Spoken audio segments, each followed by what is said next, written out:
A friend of mine once told me about really good oranges that were being sold on the street off of Noaboga.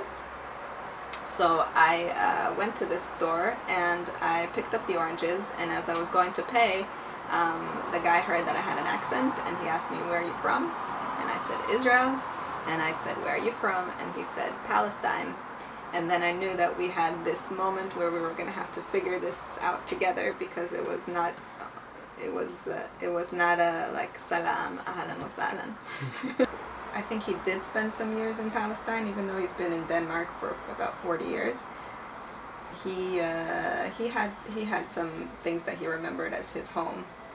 So then he said, "But where are your grandparents really from?" And I said, "They are Romanian and Polish." And he said, "Yeah, my grandparents really are from Palestine, because the land is Palestinian land." And so I thought, okay, this is going to be more difficult than I thought, because usually when I say I'm from Israel, if a person is from Palestine, I know we have to get through something together, but this was especially more difficult. So then he said, I was kicked out, and it's your grandparents that, you're almost blaming me for the fact that he was kicked out of his land. And I guess in that moment I could have gotten defensive, and I could have said, "It's not my fault, like, this doesn't help anything that you're blaming me." But I understood that he had to do that, and I feel like in this moment it's important to somehow show that a different side, so he can get a different side, because I don't think he meets that many Israelis on a daily basis. So I moved here a year and a half ago with a boyfriend who's now an ex-boyfriend. And at the beginning I moved because he had a job here, but then I wanted to stay even after we broke up. So I started my own little organization, and I do different projects in conflict management trainings. I think in Denmark people are not used to talking about conflict and wanting to resolve conflicts.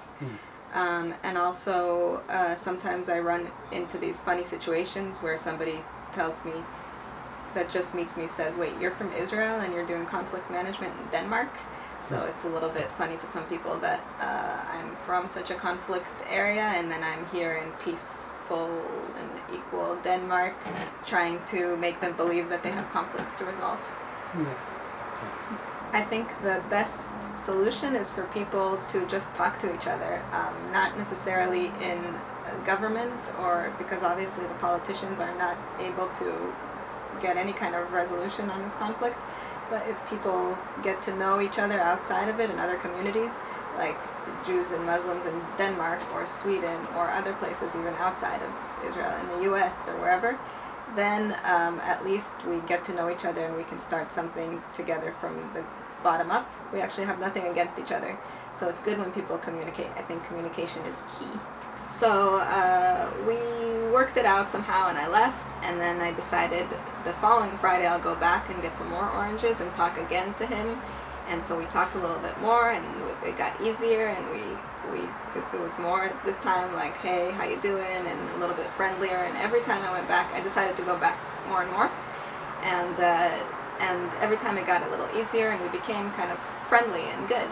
And I think that these things are really important, because I'm not going into politics anytime soon, and I'm not going to live in Israel, so I'm not going to be able to solve the conflict over there. So what I can do from over here is these little interactions, like talk to someone who doesn't always meet an Israeli, who just sees things on TV. So just to show a little bit of a different side, and a softer side, and a side that wants peace.